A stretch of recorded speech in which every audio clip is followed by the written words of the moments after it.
Hey guys, and welcome back to my channel. Buying a pre-sale condo for the purpose of assigning it before completion. Is there still money to be made in doing this? What are the risks? We're going to talk about that today, and the reason we're going to talk about that is there are even more stories coming out now of people being unable to complete on their pre-sale condos, thinking that they were going to assign it at completion time, finding that the values have dropped below what they purchased it for, and now they're stuck, unable to complete.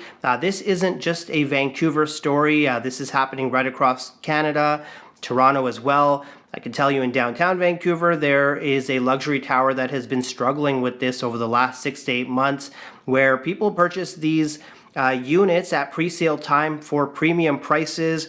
Obviously, we know what happened with the market over the last 2 or 3 years, especially with downtown luxury condos. And ultimately, what ends up happening is at completion time, the lender, the banks now are valuing these properties much less than the purchase price. And so anytime there's a gap between purchase price and what the bank is valuing it at through an appraisal, guess who's paying that difference? It's the purchaser. And ultimately, what ends up happening if the purchaser can't pay for it is they're having to walk away from the deposit. Oftentimes there's litigation as well if that property is resold for less. So long story, it's a very, very risky game to play, but there are some things that you can do if you are purchasing pre-sale condos and you have some intent to assign it. If you've been following my channel for a while, you know that one of my biggest messages I put out there is this should never be your main plan when you're purchasing pre-sales, but yet I still get a lot of calls on this, so I figured it'd be a good time to do a video and share some of the things that you can do to protect yourself from this. Real quick before we get started, if this is your first time to the channel, my name is Hassan. I'm a real estate agent in the Vancouver area, and I make educational real estate content to help you on your real estate journey. I also make content designed to help you make your move in and around Vancouver. So if that sounds interesting to you and you wanted to chat with me one-on-one about your situation, you can book me in the Calendly link below. But regardless, subscribe to this channel so you don't miss a future video. So before I get started on this video, I just want to put a quick disclaimer out there. It is a mix of sun and clouds outside, and while I do have my blinds down, it's a very windy day out there. So if you notice that the lighting in this video goes from light to dark and then light, it's literally the sun playing hide and go seek with the clouds, and there's nothing I can do to fix the camera settings so it doesn't keep doing that. So I hope that the lighting stays consistent throughout, but if you notice that it is changing, this is the reason why. But wanted to talk obviously about pre-sale condos and purchasing them and wanting to assign them. I'm going to start from scratch. So basically, when you go in to purchase a pre-sale condo, the developer is going to have some sort of assignment guideline for you or assignment rules. So some developers, very rare, will say no assignments allowed whatsoever. Other developers will say, yes, you can assign. The assignment fee will be 1% of the assignment price of the new price, or 2%, 5%, and it can vary. I just did a deal where the assignment fee was 25% of the profit from the assignment going to the developer, and that was the largest assignment fee that I've seen. Developers don't love to see purchasers purchase condos while the developer takes on a big chunk of the risk. And then prior to completion, these purchasers are flipping them or selling them, assigning them for huge profits. And so the developers, they want their piece of that pie as well.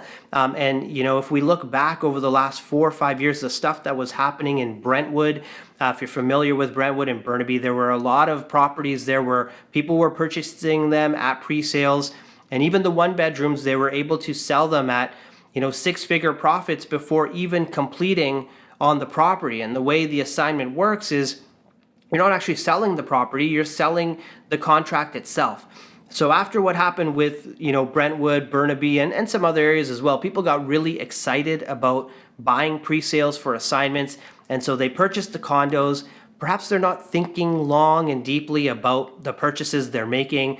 They're just thinking in 2 or 3 years, I'm going to sell this off, the market will be up, and I'll walk away, and it doesn't matter if I'm able to get a mortgage or not. And what we're seeing in the market is that is definitely not the case. So again, you walk into a pre-sale center, hopefully you're going with an agent, your own buyer's agent, because they're going to advise you on all these sorts of things, and you're going to determine okay, can I assign this? How much is it going to cost me? When can I assign this property? So the developer is going to dictate an assignment window when you're actually allowed to assign this property. Usually happens after you've paid all of the deposits. Excuse me, after you've paid all of the deposits.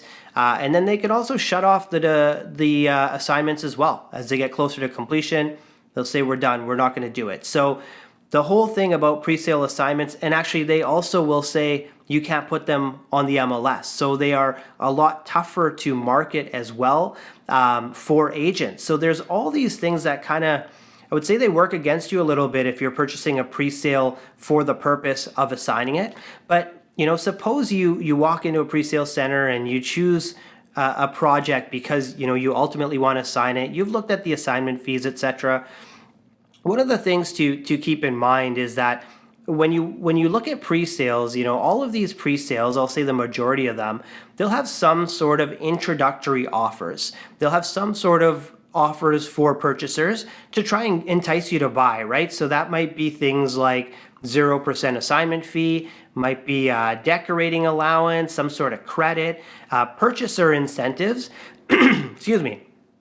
I know what's going on. So you'll have all these purchaser incentives. So you got to keep in mind that what sometimes happens, like what I see in the market, is that anytime you see 0% assignment fee, this purchaser incentive, that purchaser incentive, a lot of times those incentives are baked into the price. And what I mean by that is when you're buying a pre-sale condo, you are always going to buy it at a premium as to what is selling currently in that market at the current time. And this is the biggest metric that you need to focus on to make sure that you're making the right kind of purchase. So to elaborate further on that, what you need to do is you need to evaluate what is the premium that I'm paying on this pre-sale condo versus what I would pay for a newly constructed condo today. And the reason you need to evaluate that is if there's too much of a premium. So for example, you're buying a pre-sale condo and suppose the premium that the developer wants is 7 or 8% or 10% more than you could get a similar unit for that's already constructed in that market today. That's the ground that you have to make up from when you purchase the pre-sale to when you assign it to actually be able to even break even. You need to make up that 8, 9, 10%. If you want to make a profit above that, you need to obviously make stronger gains than even that 8 or 9 or 10%. So what I'm suggesting is that oftentimes when I see projects that are heavy on the incentives, 0% assignment fee, it gives people the indication or the illusion that, okay, this is going to be easy to assign. I get 0% assignment fee, so I'm going to flip this. In our head, it tells us that that's going to be an easy path. But really, you're paying a premium for that property and it's getting baked in there. And the incentives are kind of there to kind of entice you to maybe pay that premium. So it's a lot trickier to ultimately end up assigning that property that may have a lot of heavy incentives off of the top because it's baked into the price. Again, you're paying 7, 8, 9, 10% more than what you could get today. You'll always get rewarded for buying something that's ready to go today. But if you can find a gap that's significantly less than that, 5%, less than 5%, depending on the developer, depending on what they have left, you may be able to find something that has a smaller premium. Then you're in a safer position.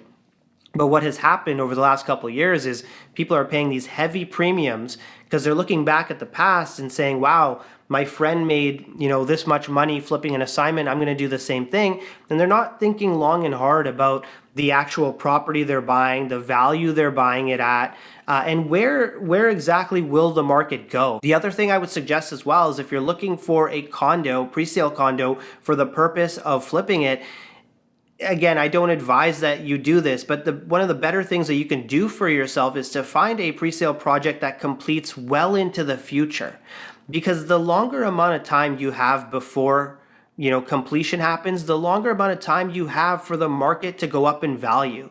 And then maybe you can absorb a down year in real estate because you have 5 years left until completion, 4 years left. If you purchase something today and it's going to complete next year in 1 year, you really don't have a lot of time for the market to lift the value up. So when that completion window is actually shorter, you need even better value. You need to be buying at even better value. Whereas if it's a longer completion time, generally the concrete towers will be this way, you have more time for that appreciation to happen, and you're very likely to pay more of a deposit and more of a premium price on that longer completing product. But again, you have that opportunity.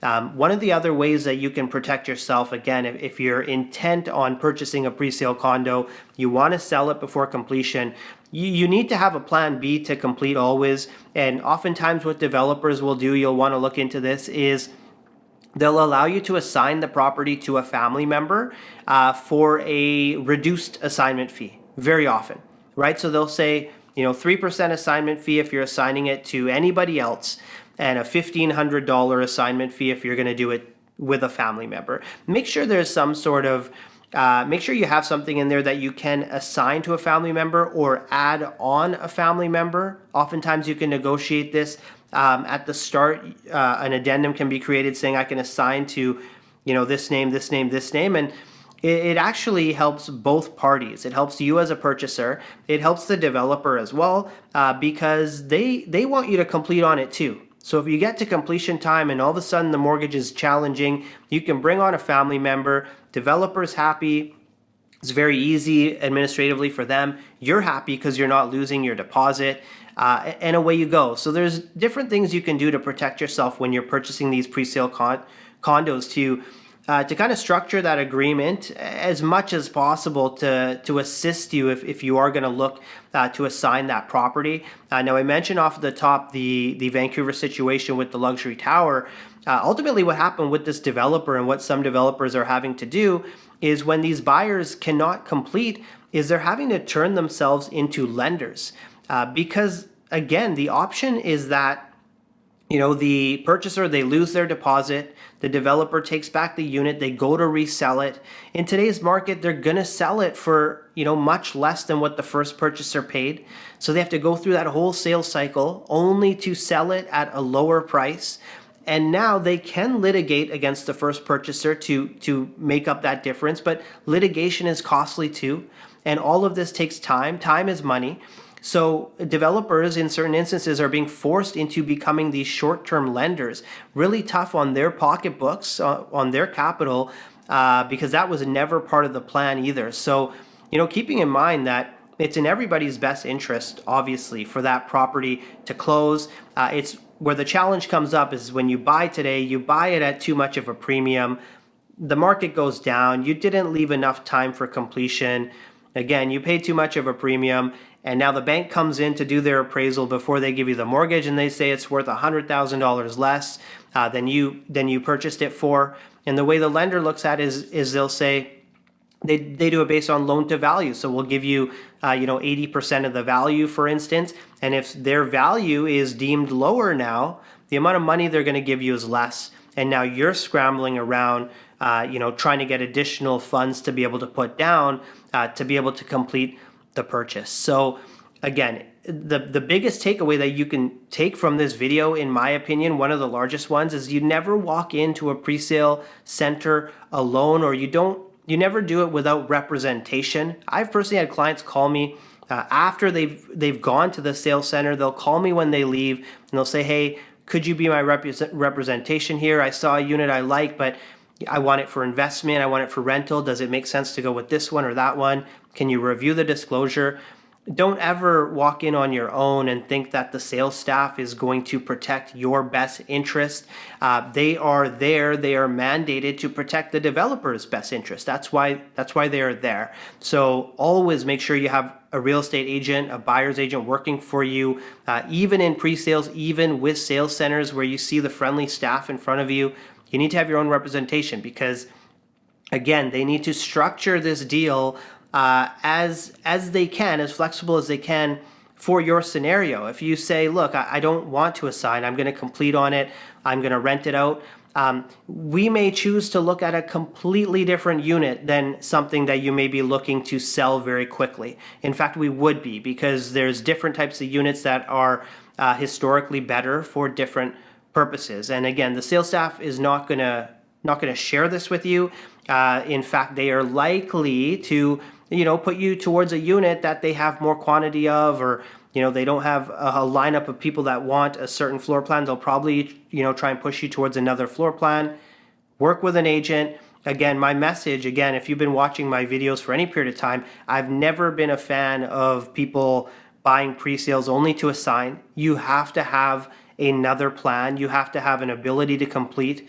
Again, whether that's adding the family member, whatever it might be, make sure you protect yourself. Make sure you have an agent that's watching out for you, that's protecting you as well. So there you have it, guys. I hope you enjoyed this week's video. If you did, hit the like button, because what that does is it takes the video and it sends it out to more people so they can also learn from it. And if you enjoy weekly real estate content, subscribe to this channel so you don't miss a future video. And lastly, if you're in the Vancouver area or the Fraser Valley and you want to talk with me one-on-one about your real estate situation, book me for a free call in the Calendar link below, or send me a text, shoot me an email. Whatever works for you, I'd be happy to chat with you. But I want to thank you again for watching this week's video, and I look forward to seeing you in next week's video.